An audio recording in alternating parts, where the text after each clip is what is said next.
Is it possible to create 50 meals that perfectly represent each one of our nation's 50 states? Well, I'm gonna have a lot of fun trying. How much you wanna bet? I can play a note on here. I'm Taylor Hicks. You may know me as a singer. So why is an entertainer hosting a food show? Simple. I love food. I even own my own barbecue joint. And I love to travel. So I'm hitting the road and eating my way across America, one state at a time. On this episode of State Plate, I'm traveling north of the 49th parallel to a state known as the Last Frontier. That's right, I'm in the great state of Alaska, home to a truly northern hot dog, a duo of officially crowned kings, a tied-to-table treat, and a whole lot more. So stay tuned for a heaping helping of Alaska on State Plate. So here's the challenge. I have this empty plate that I have to fill up with foods that best represent the state of Alaska. The question is, what's gonna go on the plate and what will be left off? We'll hit the streets of Anchorage to taste what might be the world's most unique hot dog. The Bering Sea is home to the world-famous king crab. Off the southeastern coast, they harvest kelp. And across the entire state, winding rivers swarm with mighty king salmon, while local communities make their own unique Eskimo ice cream. First stop, Anchorage, Alaska's biggest city and its most diverse. The downtown Anchorage market is a gathering place for lots of different cultures and foods, which makes our choices for an appetizer just about endless. So what do we got here? These are Alaskan halibut poppers from Kodiak Island. The expression says it all. Yum. This is the beef pierogi. Beef pierogi. Yeah. What's in it? It's filled with beef, rice, cheese, and vegetables. And it's Russian. Yeah. How do you say thank you in Russian? Спасибо. Спасибо. But there's another uniquely Alaskan treat I want to check out just across the street. Hi, family. Hi, Taylor. What we got over there? We got Alaska reindeer sausages, sir. Reindeer sausage. Well, where I come from, we don't usually eat reindeer. But here in Alaska, it's a sought-after meat. It is a delicacy up here. Yes. They've been eating reindeers for centuries now here in Alaska. We get them from a local farm here. They are locally raised.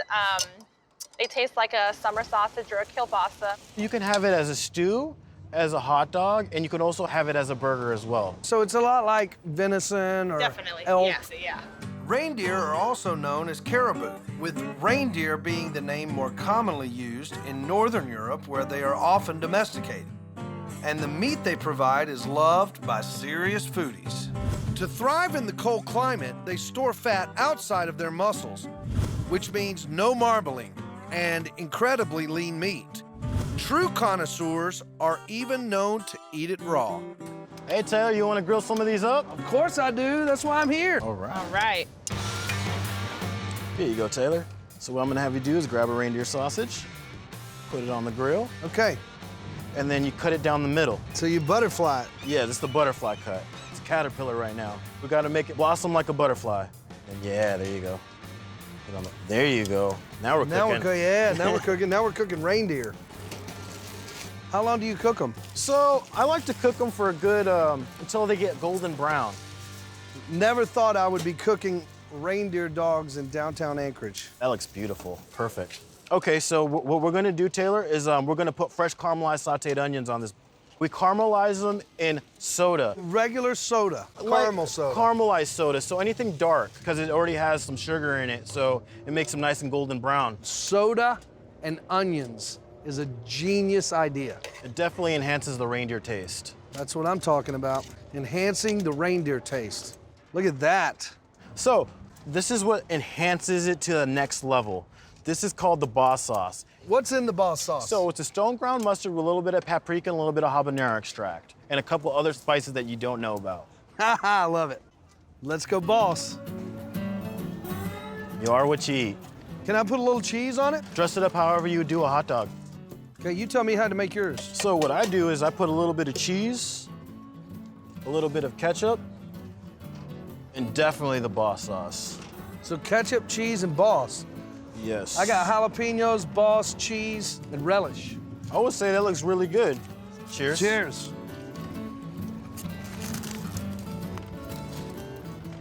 Oh, How does it taste, Taylor? I love it. I'm a huge hot dog fan. I love the spiciness of the reindeer. Really, really juicy. Doesn't have any gamey taste. This boss sauce is boss. Really does bring out the spice in the reindeer. Thank Plus you. a really, really soft bun. You got a winner here, man. Thank you. And you know what we need? What's that? A napkin. We found our appetizer, a farm-raised reindeer dog smothered in caramelized onions and boss sauce. A truly local treat found almost exclusively in Alaska. Coming up, There he is, there he is. Front rod, there he is, that's him. Let's go. an epic battle. Man versus the king of Alaskan seafood. Yeah! Good job, buddy. Yeah, King nice. salmon in the net. Woo! Our next state play contender is a bit of a no-brainer. Alaska has 6,600 miles of coastline, more than the entire lower 48 combined. It's the only state that borders two oceans, the Arctic and the Pacific, as well as the Bering Sea. These large bodies of water create a network of rivers that wind through the entire state and are home to a whole lot of fish, including the undisputed king of Alaska seafood. There's king salmon in there. Let's go catch some. Felix Sturm and David Lisi are drift boat fishermen, the method used to catch the mighty king salmon. I heard this is the place to catch some kings. This is the place you found us, Taylor. Let's go get him. Drift boat fishing is exactly what it looks like, drifting down current to get to the fish as they make their way up river to spawn. How fast is this current? It's cranking. Yeah, it's probably 7, 8 miles an hour easy. Back in 1985, legendary fisherman Les Anderson snagged the 97-pound world record-setting king salmon from a river just miles from this one. Today, that record still stands. Tell me where exactly we are right now. We're on the Kasilof River. This is kind of the little brother of the Kenai River. The Kenai is famous based on the world record being caught over there, so the Kasilof is often overlooked, but similar sized fish are caught out of here. So this is the place for This kings. is the place to come get them. Found only in the cold waters of the northern Pacific Ocean, an average king salmon weighs 20 to 50 pounds and is 2 to 4 feet long. And it's not just its tenderness and flavor that make it the official fish of Alaska. For fishermen, the king is famous for providing epic battles of man versus fish. So the king are the king. The king, yeah, The for sure. kings, they're the top of the food chain here. Definitely. So kings, known to be giants, huge fish, and so how they survive is just their sheer size. King salmon are born in fresh water.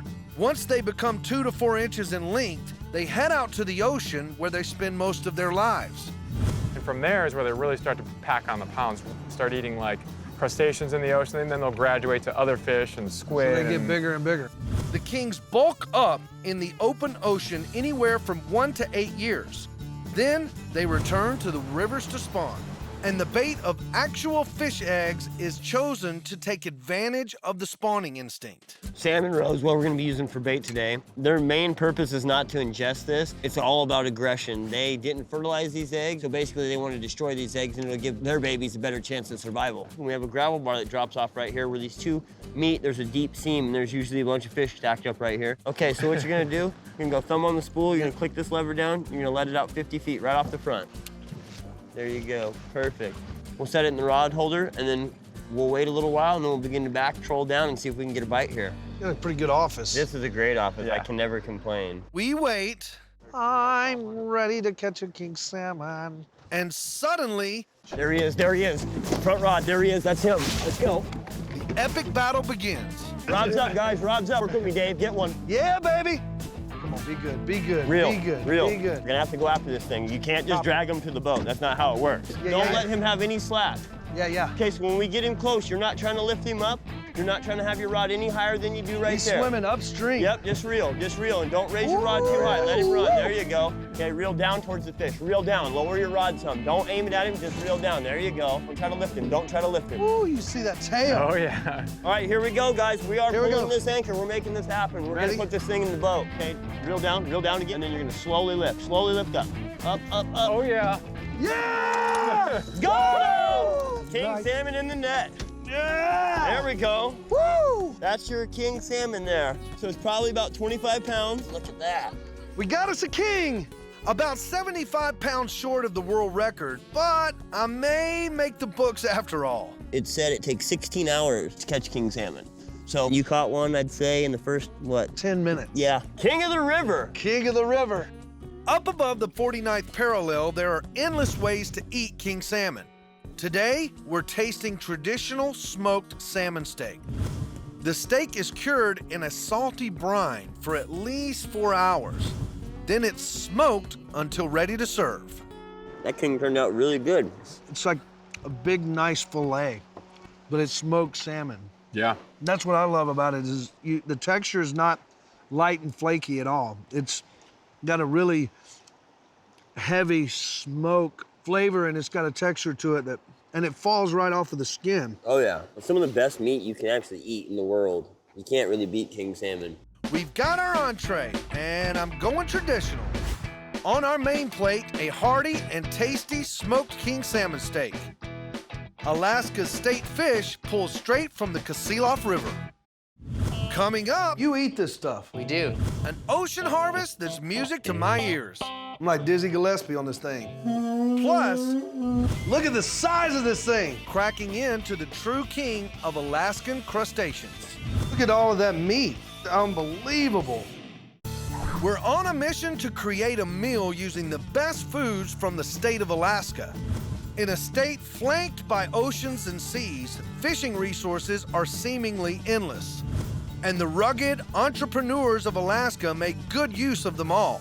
On this small boat, they're harvesting kelp seaweed, and it's about to go from tide to table.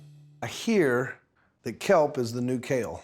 That's right. So you eat this stuff? We do, yeah. So this is bull kelp. It has a large bulb on the top there, and that's filled with air, which floats on the surface of the water and allows those fronds to get a lot more sunlight. The part you're holding there is the stipe. That's the part of the kelp that we're using for our pickles and for the salsas. You can do a lot of things with bull kelp. Say what? We call this the bull kelp flute. Give it some airflow. How much you want to bet? I can play a note on here. Well, that sounds good, don't it? There it is, A sharp. I'm like Dizzy Gillespie on this thing. What are you doing today with this wonderful plant? Today, we are going to make some pickles. Pickled kelp. First thing we'll do, grab a piece of the stipe there, and we'll get chopping. We cut the stipe into 1/8-inch rings. You know, they're a little bit slimy, you know. They got a little slippery. Then we make a season-packed brine. A dried dill. Okay. We have garlic, Ooh, yum. coriander, mustard seeds. Ooh, yum. While the brine boils, we pack the jars. A time-consuming process considering Matt's company packs hundreds of these by hand. But there's always time here in Alaska. Yeah, the 'Cause it sun never never gets- sets. Because it never gets done. Next, we cover with brine. The jars then boil for 30 minutes. After they cool, it's time to eat. A little bit firmer than dill pickles. They really, really have a beautiful dill flavor. Got a salty taste, but a little bit of a sweet taste too. This is great. Yeah, the pickles are really nice because you're really just enjoying the kelp. We found our first side dish. On our main plate, a tangy side of kelp pickles, a true tide-to-table treat, and so traditional to Alaska. Give me a C sharp.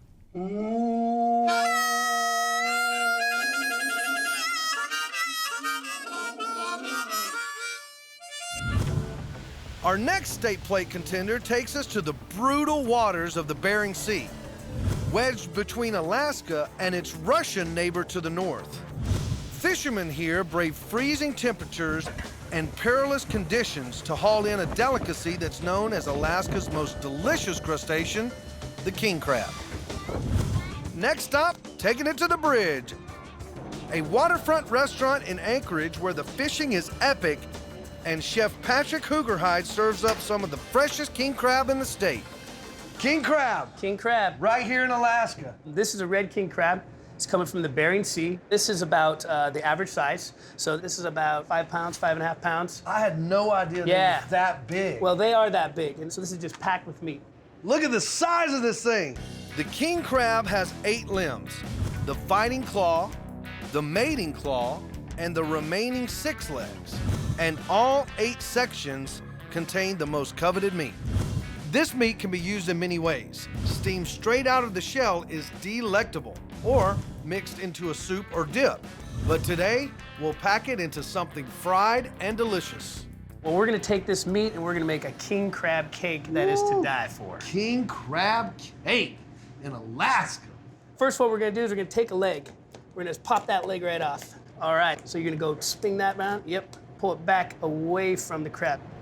Perfect. We're gonna take a pair of scissors. I'll let you cut into this one, cut all the way up through the white. So this is gonna yield the delicacy meat that we're looking for.